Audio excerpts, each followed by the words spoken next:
alaihi salatu wassalam, ridhalah dengan apa yang Allah berikan kepadamu, engkau menjadi orang yang paling kaya.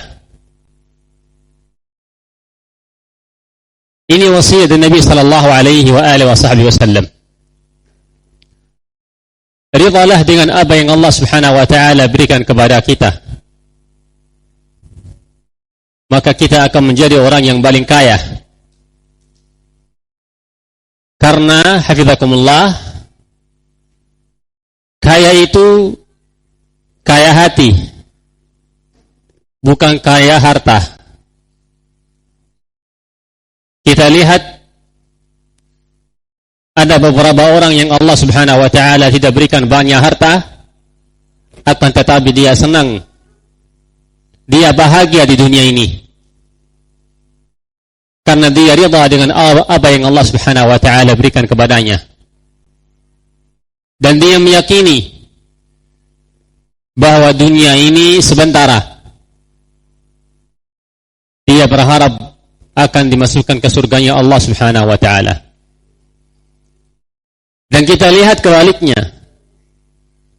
Ada beberapa orang yang sudah memiliki banyak harta, tetapi dia masih merasa sedikit harta yang Allah berikan kepadanya. Banyak hartanya, akan tetapi masih merasa sedikit. Dia memaksa diri untuk bekerja keras sampai pun dia sedikit istirahat, sampai pun dia makan yang ada saja.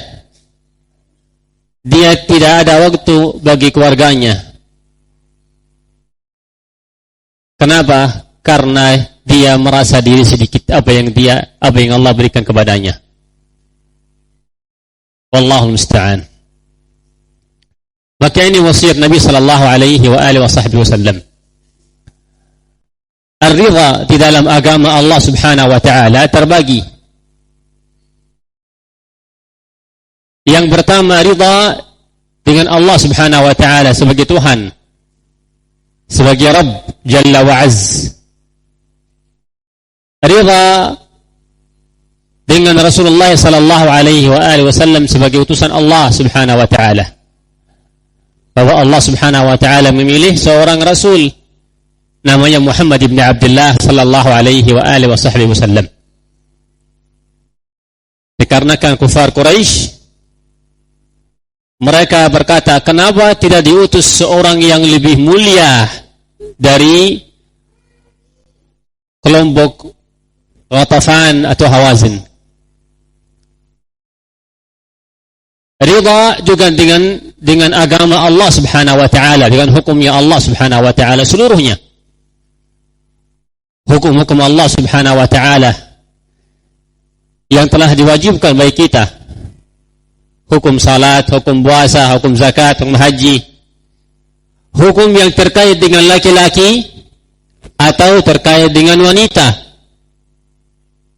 Harus kita ridha dengan syariat Allah Subhanahu wa taala.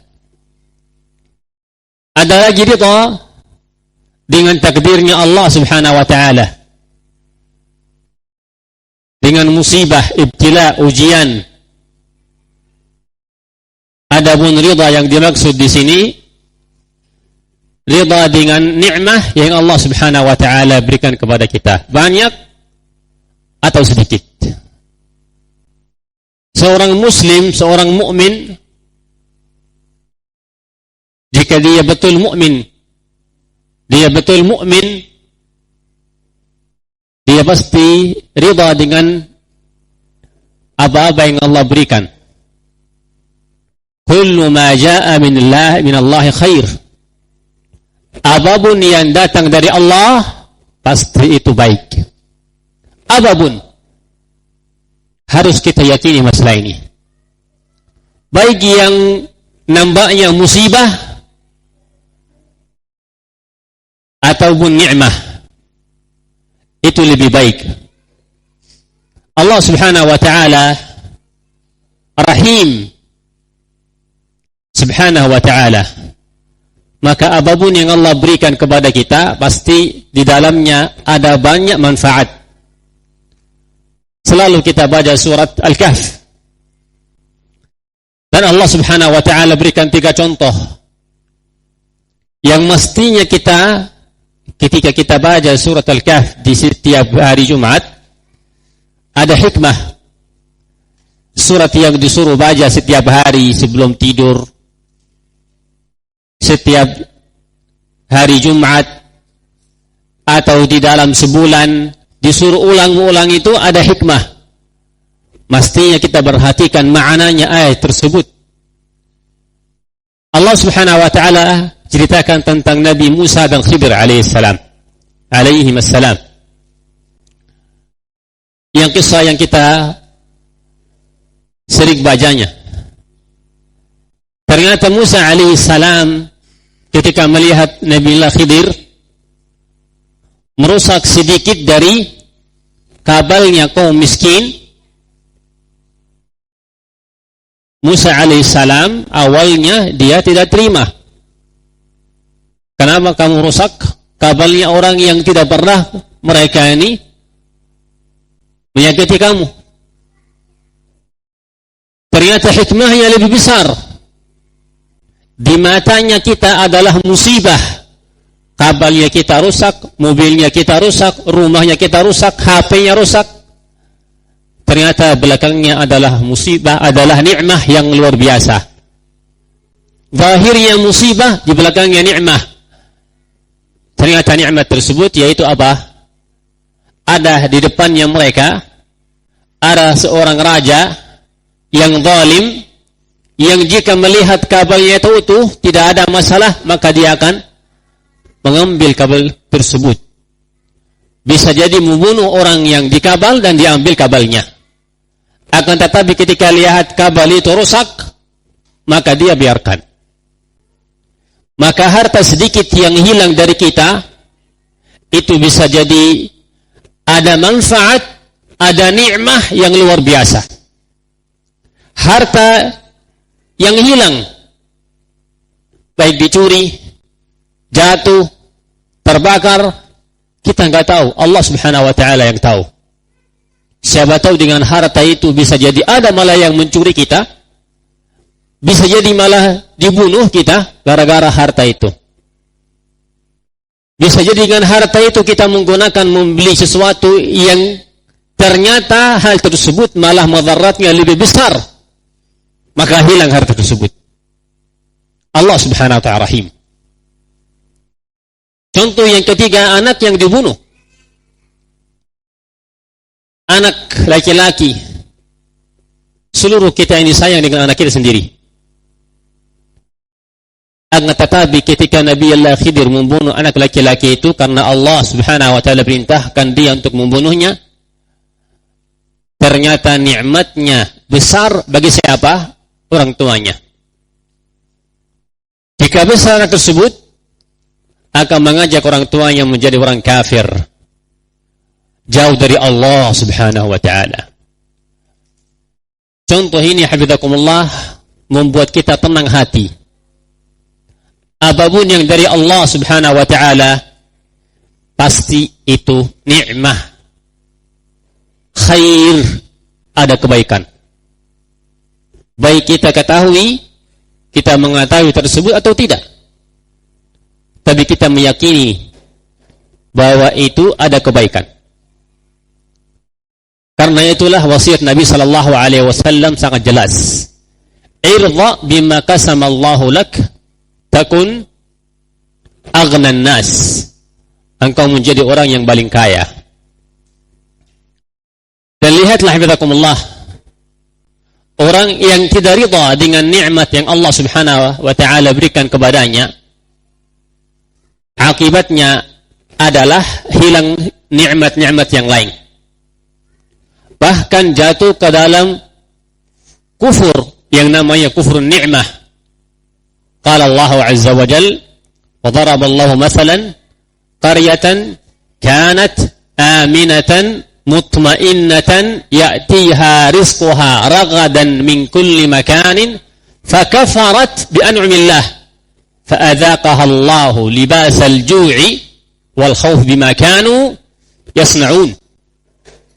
Allah Subhanahu wa taala berikan contoh kepada kita, biar kita pahami bahwa ada sebuah negara. Para ulama wa tafsir seperti Ibnu Abbas radhiyallahu anhu warḍah, wa Mujahid wa Qatadah dan yang lain, mereka berkata bahwa daerah itu, negara itu yaitu Makkah. Ada ulama yang berkata selain Makkah, contoh hanya diberikan contoh, tapi tidak harus yang dimaksud Makkah. Qala ta'ala kanat aminah, mereka ini hidup dengan aman, mutmainnah, dengan tenang. Rizki datang ke negeri itu ragadan, sangat banyak, dari seluruh arah. Aman, tenang, ditafsirkan tenang bahwa sampai orang situ tidak perlu keluar ke daerah lain cari ma'isyah, semuanya ada di situ. Luar biasa. Rizki didatangkan dari seluruh arah untuk negeri tersebut. Qala azza wa jal fakafarat bi an'amillah, akan tetapi mereka kufur dengan nikmat-nikmat Allah Subhanahu wa taala yang Allah berikan kepada mereka. Maka Allah Subhanahu wa taala merasakan apa?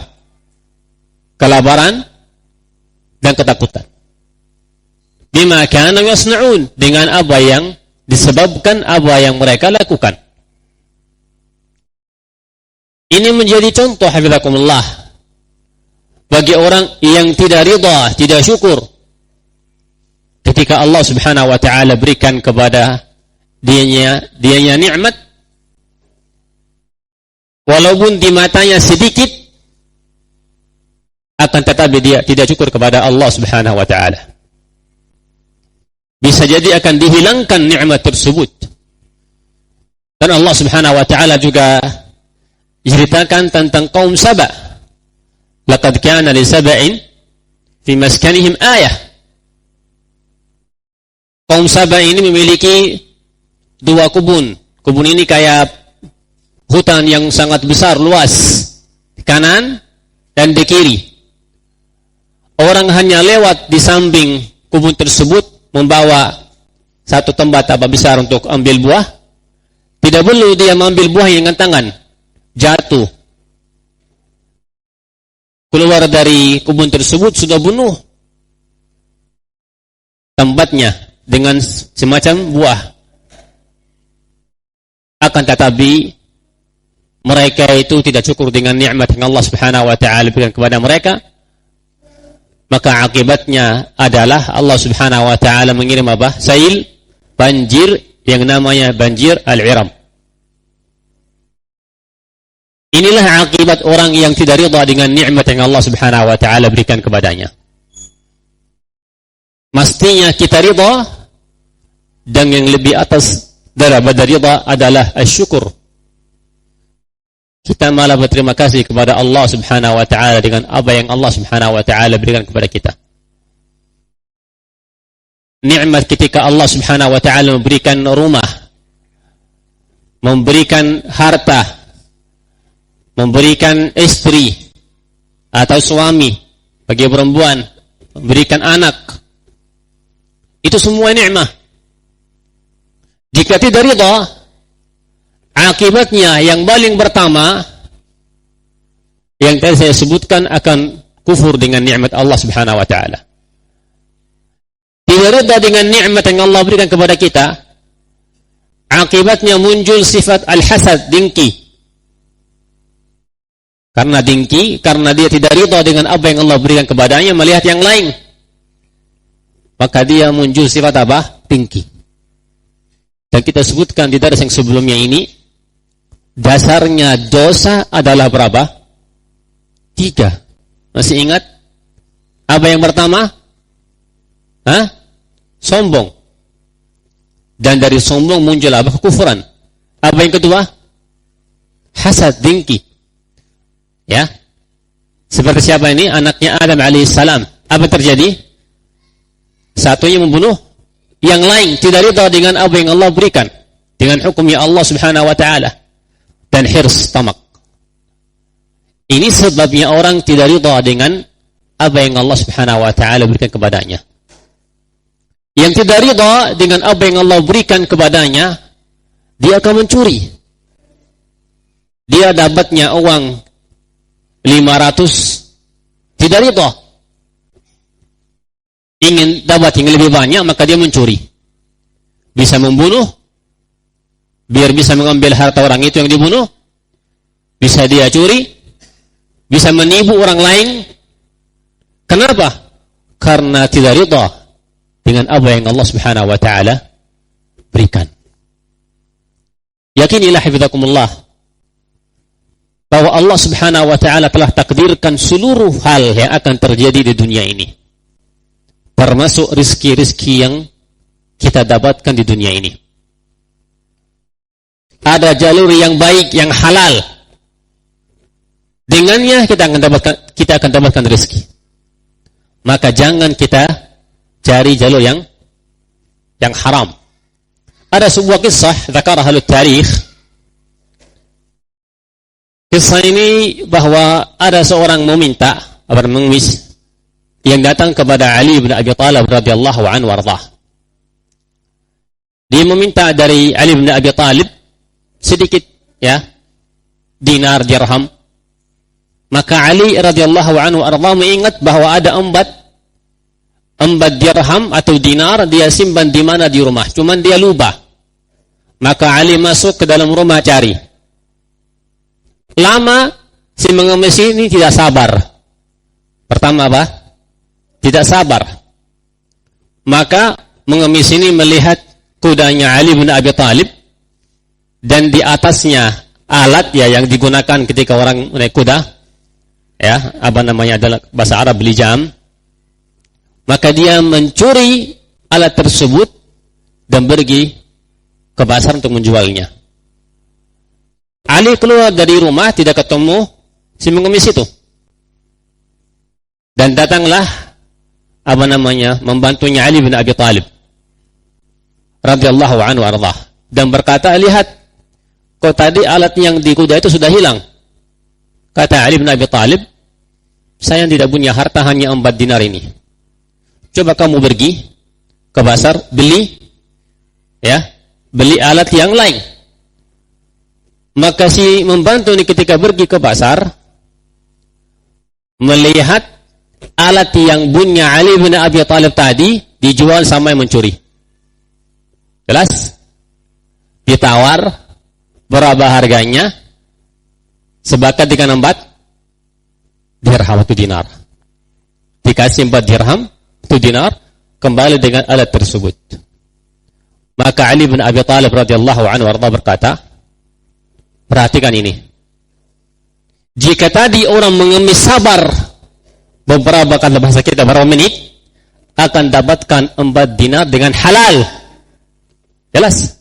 Tapi karena dia tidak sabar, dia dapat juga 4 dinar, 4 dirham, tapi dengan cara haram. Allah takdirkan subhanahu wa ta'ala akan dapat di 4 dirham di hari itu. Dan Allah subhanahu wa ta'ala menyuruh kita ini cari rezeki dengan cara yang halal. Akan dapat. Akan tetapi kita ini, wallahu musta'an, sebagian dari kita mencari rezeki dengan cara yang haram. Jangan senang kamu dapat setiap hari 15 juta, 20 juta, 50 juta dengan cara yang haram. Sebenarnya Allah subhanahu wa ta'ala sudah takdirkan engkau mendapat harta itu sebanyak itu dengan cara yang halal, hanya butuh apa? Kesabaran dan berusaha menjalani cara yang halal. Wallahu musta'an. Jadi ini hafizakumullah wasiat Nabi sallallahu alaihi wasallam, saya sebutkan dengan ringkas biar kita bisa selesaikan semua wasiat ini. Ridha dengan apa yang Allah subhanahu wa ta'ala berikan kepada kita. Orang yang tidak ridha dengan istri atau suami atau suami bagi perempuan tidak ridha, maka akan terjadi maksiat. Jelas ini, paham? Allah subhanahu wa ta'ala berikan seorang laki-laki ini diberikan istri. Tidak ridha, ingin cari cara yang haram karena tidak ridha. Kebaliknya juga kepada perempuan. Jadi ini hafizakumullah, kaidah yang sangat mulia yang kita harus pahami. Perhatikan surat Al-Fajr yang kita sering bacakan. Fi qoulillah subhanahu wa ta'ala, wa amma lisan idza ibtalahu rabbuhu fa akramahu wa na'amahu fa yaqulu rabbi akraman. Wa amma idza ibtalahu fa qadara 'alaihi rizqahu fa yaqulu rabbi ahanan kalla. Qala Allah subhanahu wa ta'ala. Al-insan, kata Allah subhanahu wa ta'ala, jika manusia Allah subhanahu wa ta'ala akramahu wa na'amah, memuliakan orang tersebut, memberikan kedudukan yang tinggi, wa na'amah, memberikan nikmat yang sangat banyak, harta yang banyak, dia mengatakan Allahu akramani, dia mengatakan Allah subhanahu wa ta'ala telah memuliakan saya. Adapun kebaliknya, wa amma idza mabtalah, perhatikan sebelumnya fitakumullah. Qala subhanahu wa ta'ala al-insan idza mabtalah. Yang pertama, dua ini. Yang pertama Allah berkata amma al-insan idza mabtalah, jika Allah memberikan ujian, ibtila. Nikmat itu ujian. Ketika Allah memberikan kedudukan tinggi, memberikan harta yang banyak, itu ujian dari Allah subhanahu wa ta'ala. Ya, dan orang itu berkata Allah subhanahu wa ta'ala telah memuliakan saya. Yang kedua, idza mabtalah, ujian, ibtila juga. Faqadara 'alaihi rizqahu, memberikan rezeki yang sedikit, maka dia berkata Allah subhanahu wa ta'ala telah menghina saya. Allah subhanahu wa ta'ala berfirman setelah itu, kalla, tidak seperti apa yang kalian pikirkan. Tidak mesti jika Allah subhanahu wa ta'ala berikan banyak rezeki, itu bukan bukti bahwa Allah subhanahu wa ta'ala memuliakan kamu. Jika Allah subhanahu wa ta'ala berikan kedudukan yang tinggi di dunia ini, itu bukan bukti bahwa Allah subhanahu wa ta'ala memberikan apa? Atau memuliakan kamu. Tidak mesti itu. Itu hanya ibtila, ujian. Allah subhanahu wa ta'ala akan lihat engkau bagaimana gunakan harta tersebut atau kedudukan tersebut. Dan jika Allah subhanahu wa ta'ala berikan rezeki yang sedikit, itu bukan bukti bahwa Allah subhanahu wa ta'ala tidak suka kamu, menghina kamu, tidak mesti. Jelas bahwa Rasulullah subhanahu wa ta'ala biasanya mereka orang miskin. Rasulullah sallallahu alaihi wa alihi wasallam ditawarkan gunung emas, beliau menolak. Rasulullah SAW kelaparan sampai mengikat perutnya dengan batu. Kemiskinan. Apakah beliau tidak mulia di mata Allah Subhanahu wa taala? Wa'udzubillah. Rasulullah paling mulia.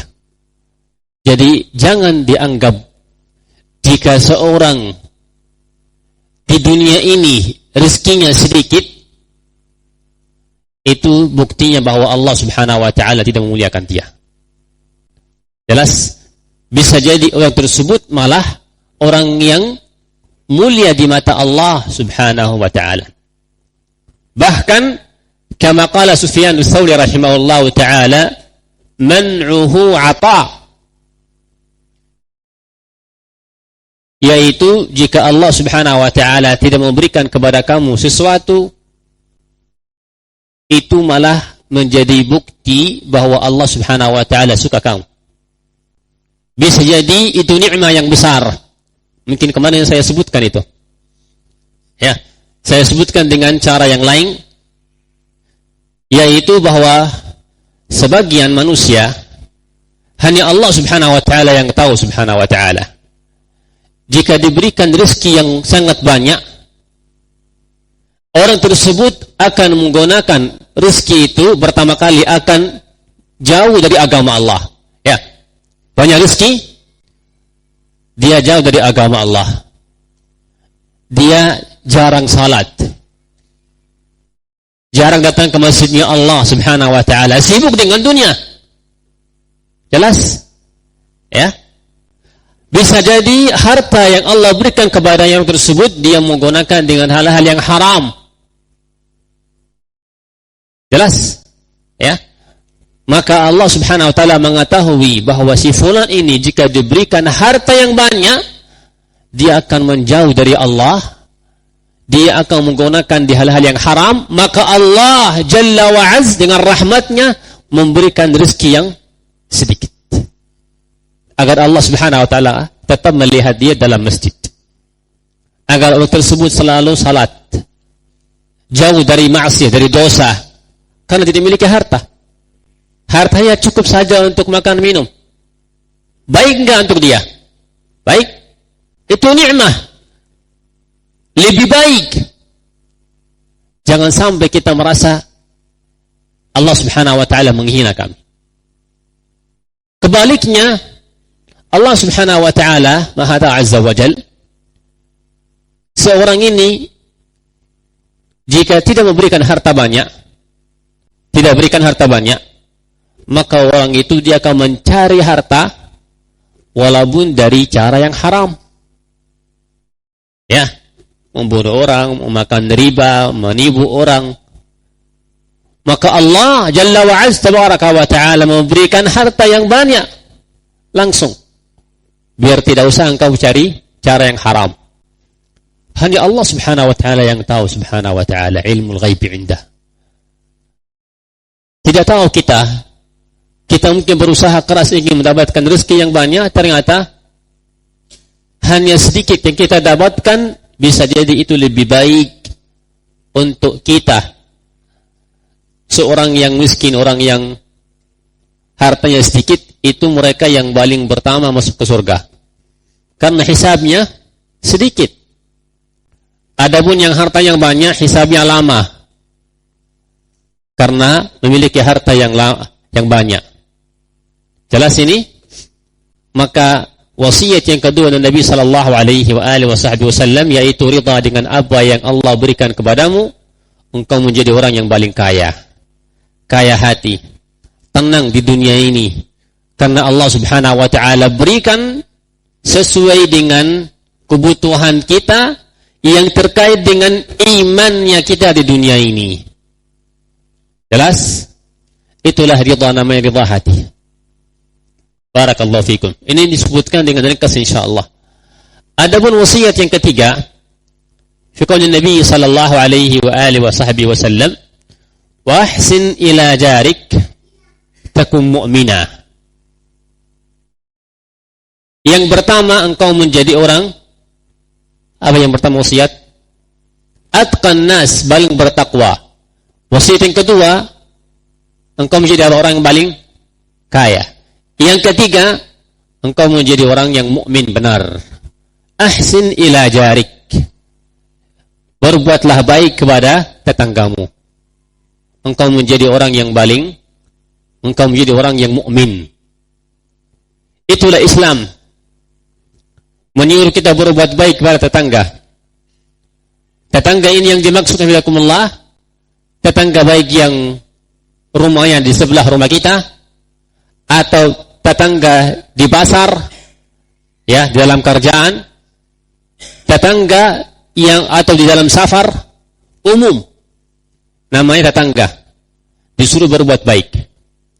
Baik muslim atau kafir. Apa iya? Muslim atau kafir. Kafir yang di sini maksud adalah ad-dhimmi atau muahid yang tinggal bersama kita ini di negara kita ini. Maka ulama rahimahullah ta'ala berkata, ada 3 orang yang hidup bersama kita. Yang pertama memiliki 3 hak. Yang kedua memiliki 2 hak. Yang ketiga memiliki 1 hak. Yang pertama tetangga, dan dia muslim, dan dia kerabat. Haknya berapa? 3. Haknya karena dia tetangga, haknya karena dia muslim, haknya karena dia kerabat. Yang kedua, tetangga dan dia yang muslim, nggak ada hubungan kerabat, punya dua hak, haknya tetangga dan haknya Islam. Yang ketiga yaitu tetangga walaupun dia kafir, walaupun dia kafir, memiliki hak apa? Satu hak, haknya tetangga. Itulah Islam, hafizakumullah, menyuruh kita berbuat baik kepada tetangga. Qala sallallahu alaihi wasallam kama fi sahih bahwa Jibril ma zala yusini bil jar hatta dhanantu annahu sayuwarrisah. Bahwa Jibril selalu memberikan wasiat untuk berbuat baik kepada tetangga sampai saya mengira akan disuruh diberikan sebagian warisan kepadanya. Saking sering memberikan wasiat. Faqala sallallahu alaihi wasallam khairul ashab 'inda Allah khairuhum li sahibihi wa khairul jirani 'inda Allah khairuhum li jarihi. Kama fi sunan. Orang teman yang paling baik di mata Allah Subhanahu wa taala, si Allah Subhanahu wa taala, itu orang yang paling baik dengan temannya, berhubungannya baik, berbuat baik kepada temannya. Dan orang yang paling baik, tetangga yang paling baik di sisi Allah Subhanahu wa taala, yaitu orang yang berbuat kebaikan kepada tetangganya. Jelas ini? Bahkan lihat hafizakumullah. Lihat hafizakumullah bahwa Nabi sallallahu alaihi wa alihi wasallam menjadikan tandanya iman yang kuat, yang benar adalah berbuat baik kepada tetangganya, seperti hadis ini. Ahsin ila jarik, berbuat baik kepada tetanggamu, engkau menjadi orang yang paling menjadi orang mukmin. Wa qala alaihi wasallam kama fi Abi Hurairah, qala man kana yu'minu billah wal yawmil akhir falyukrim jarah. Barang siapa yang beriman dengan Allah Subhanahu wa taala dan hari kiamat, maka mestinya dia apa? Memuliakan tetangganya. Memuliakan tetangganya. Wa qala sallallahu alaihi wa alihi wasallam man kana yu'minu billahi wal yawmil akhir fala yu'di jarah. Barang siapa beriman dengan Allah dan hari kiamat, maka dia tidak menyakiti tetangganya. Jadikan tandanya iman adalah berbuat baik kepada tetangga. Bahkan ja'ala Nabi sallam, orang yang tidak berbuat baik kepada tetangganya, dia tidak mukmin dengan iman yang benar. Kama jaa fi sahih al-Bukhari an Abu Hurairah, qala wallahi la yu'min, wallahi la yu'min, wallahi la yu'min. Qila ya Rasulullah? Qala man la ya'man jaruhu bawa'iqah. Demi Allah tidak beriman, demi Allah tidak beriman, demi Allah tidak beriman. Siapa ya Rasulullah? Man la ya'man jaruhu bawa'iqah, yaitu orang yang tetangganya tidak merasa aman dari musibah, dari masalah, dari gangguannya. Tetangganya tidak merasa tenang, aman dari tetangganya. Orang itu tidak beriman dengan iman yang benar. La yu'min. Tetangganya takut bahwa orang ini akan curi barangnya, akan mengintip di rumahnya, akan apa? Merusak barangnya. Orang tersebut la yu'min, tidak beriman dengan iman yang benar. Jelas? La yu'min, nafal iman. Bahkan ja'ala Nabi sallallahu alaihi wasallam menjelaskan bahwa orang yang menyakiti tetangganya, dia akan masuk ke neraka walaupun dia amalannya banyak. Dari Abi Hurairah radhiyallahu taala anhu warḍah,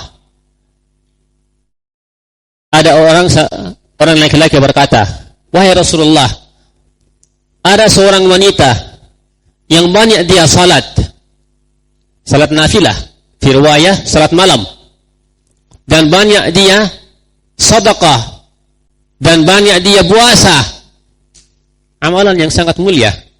Akan tetapi si perempuan itu menyakiti tetangganya dengan lisannya. Qala sallallahu alaihi wasallam, la khaira fiha, hiya finnar. Tidak ada kebaikan bagi perempuan itu, dia ahli neraka. Kalau imra'ah, ada perempuan juga yang sedikit salatnya, sedikit sedekahnya, sedikit puasanya, tetapi dia tidak pernah menyakiti tetangganya dengan lisannya. Qala sallallahu alaihi wa alihi wasallam, hiya fil jannah. Dia ahli surga. Jangan sampai kita ini Masya Allah beragama, semangat datang ke masjid salat, semangat hadiri masjid, hadiri majelis ilmu, banyak zikir, banyak ibadah, akan tetapi kita menyakiti tetangga, maka ancaman yang bahaya ini yaitu a'udzubillah, diancam kita masuk ke neraka. Karena itulah Az-Zahabi rahimahullah wal Baihaqi wal Al-Haythami, mereka mengatakan bahwa orang yang menyakiti tetangga adalah melakukan dosa besar. Dosa besar. Karena apa? Menyakiti tetangganya. Itulah hafizakumullah wasiat yang ketiga dari Nabi sallallahu alaihi wa alihi wasallam, kita disuruh berbuat baik kepada tetangga. Dan kita perhatikan, saya sebutkan di sini ada beberapa contoh dari contoh berbuat apa?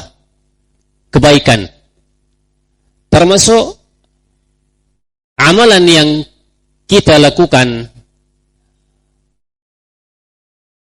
dan kita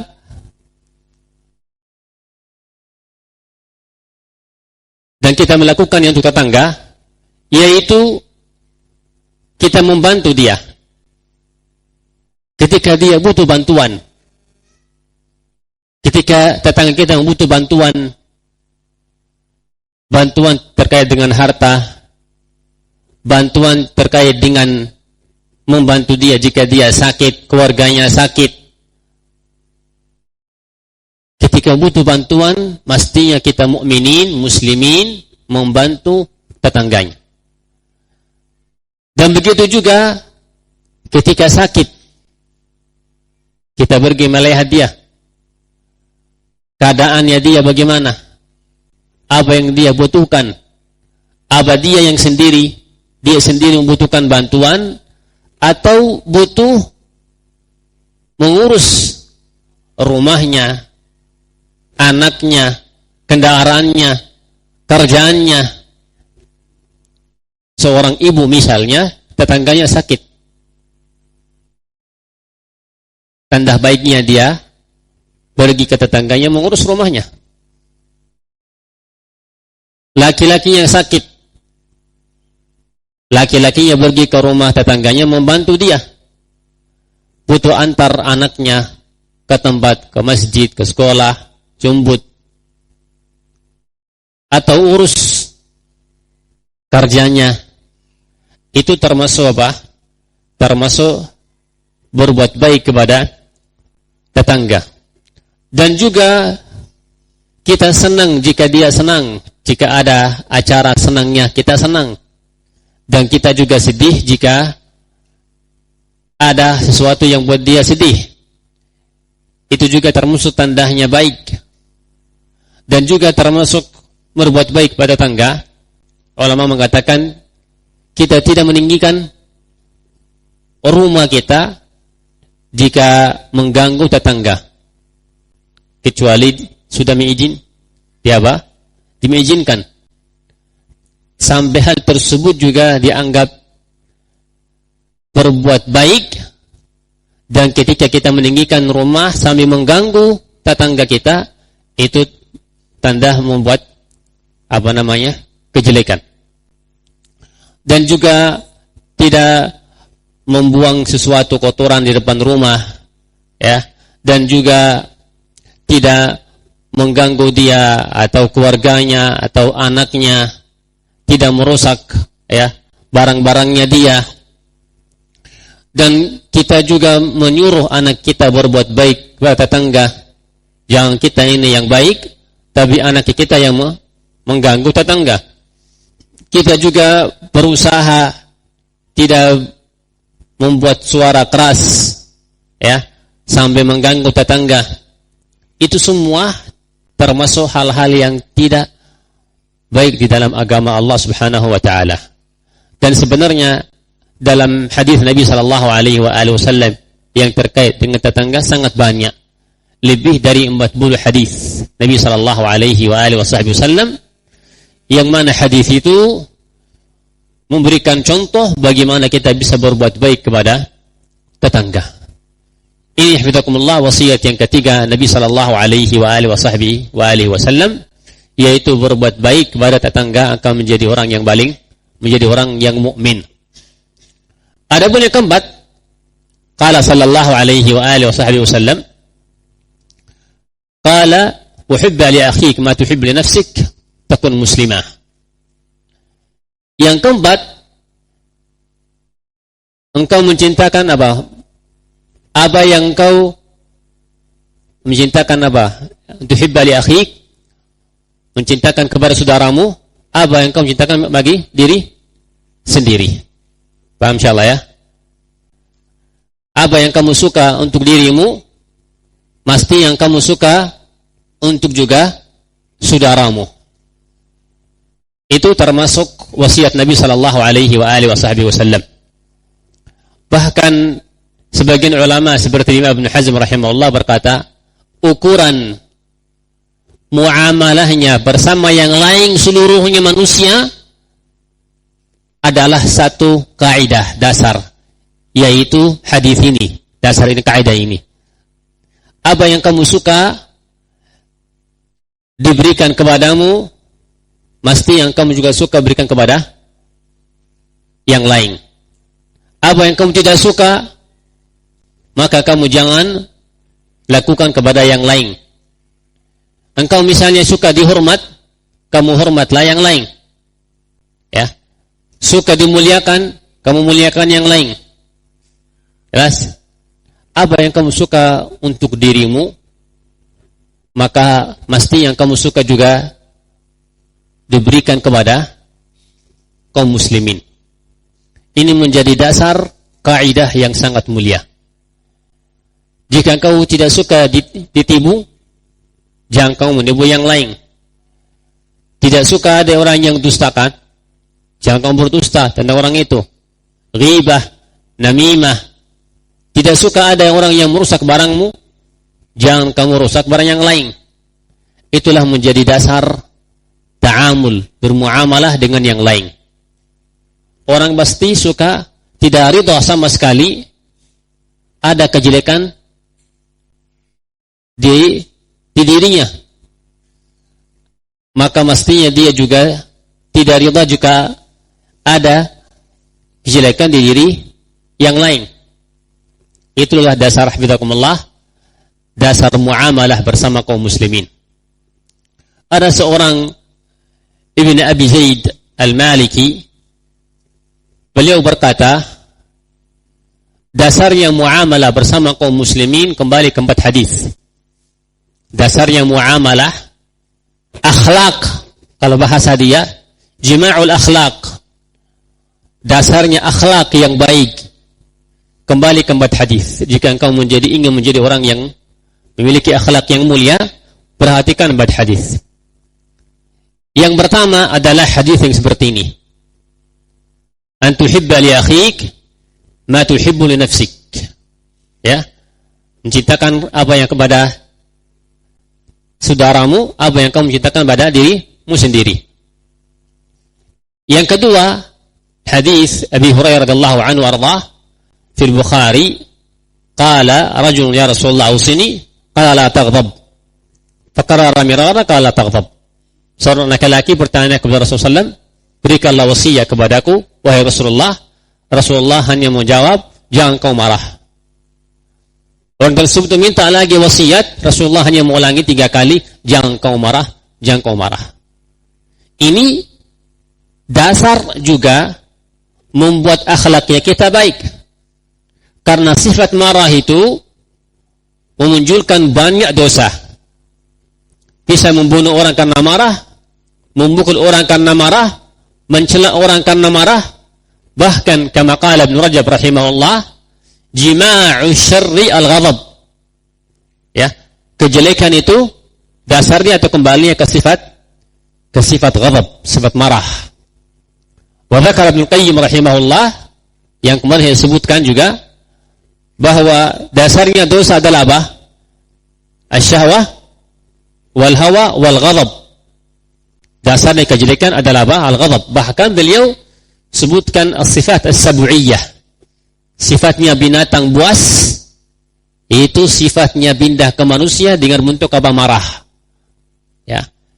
Jelas ini hadis yang kedua. Yang ketiga, insyaallah saya ingat, yang pertama hibbah min nafsik, yang ketiga la taghdab, yang keempat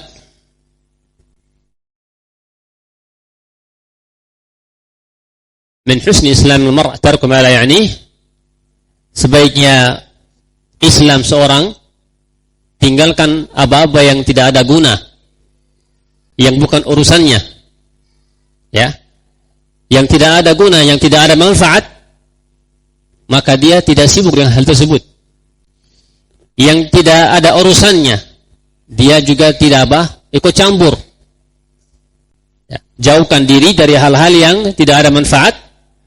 Dan yang kedua yang bukan urusanmu. Ini maksudnya bukan kita tidak tidak amar ma'ruf nahi munkar, bukan seperti itu. Akan tetapi kadang ada masalah antara suami istri, kita ikut campur, akhirnya masalah besar.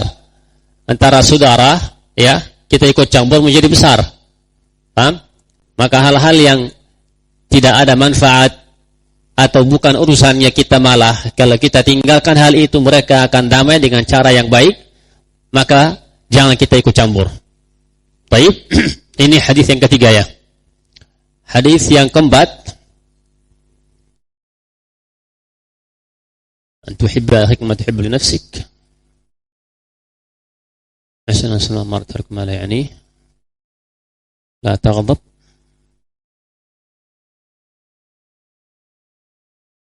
في اللسان، مسألة لسان، حيث أبي هريرة في صحيح البخاري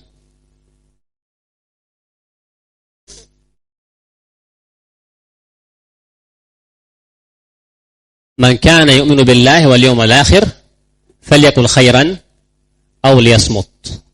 Ya. Barang siapa yang beriman dengan Allah dan hari kiamat, maka dia mengucapkan ucapan baik atau dia diam. Ya, atau dia diam. Ini juga sesuatu yang biasanya kita menganggap hal itu remeh, bicara lisan, tetapi akan munculkan banyak masalah.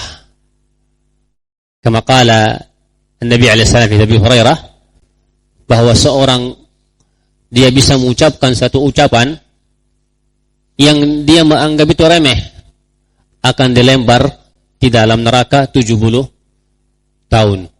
70 tahun dengan tahunnya hari kiamat. Ya. Dan kita mengetahui bahwa seorang baik, seorang saleh, kama qala al-Imam Ibnu Qayyim rahimahullah, kita bisa menemui orang yang saleh, yang baik, yang dia rajin salat, ibadah, tapi dia tidak bisa menahan lisannya.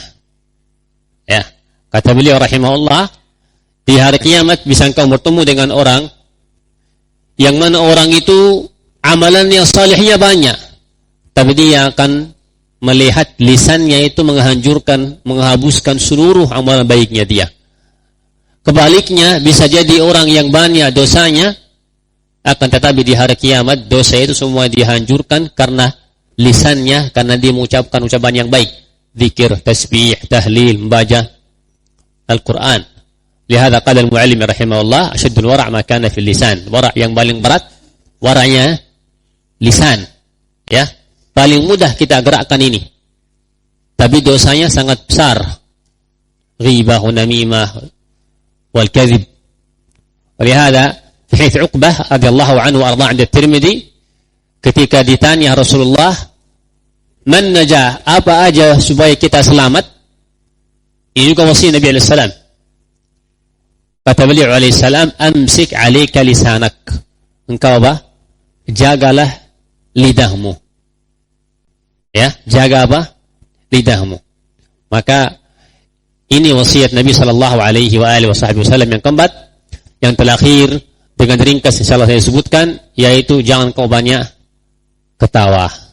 Ya, karena banyak ketawa itu akan apa? Merusak hati. Ya. Dan kemarin saya sebutkan dengan ringkas juga yang maknanya Islam tidak melarang kita ketawa. Akan tetapi jika orang menjadikan waktunya dia hanya untuk ketawa, menghabiskan waktunya hanya untuk apa? Ketawa, cari tempat-tempat, cari orang-orang yang hanya apa? Ingin duduk sama mereka biar bercanda dan ketawa, maka orang itu menghabiskan waktu yang sangat mulia bukan di hal-hal yang baik, ya, bukan untuk dunia dan bukan untuk apa? Akhirat. Fi hadits Anas, fi hadits Aisyah radhiyallahu taala anha, wa hadits Jabir, bahwa Rasulullah senyum. Baling kalau jika beliau senyumnya akan dilihat apa? Apa namanya? Gigi taringnya. Senyumnya beliau sallallahu alaihi wasallam. Tapi tidak senyum, tidak ketawa sampai keluar suara. Ya, bukan hal yang haram, cuman banyak ketawa akan merusak apa? Hati kita. Ya, menjadikan kita orang tidak ada guna, hanya menghabiskan waktunya di apa? Di hal-hal yang tidak ada manfaat. Ini waktu sudah masuk mungkin dan saya sebutkan dengan ringkas, ya, insyaallah ada manfaat bagi kita semua. Asallahu subhanahu wa ta'ala an yaghfir lana dhunubana, tajawaz 'anna, innahu waliyyu dzalika wal qadiru 'alaih. Samihuni, saya kurang sihat hari ini. Assalamualaikum warahmatullahi wabarakatuh.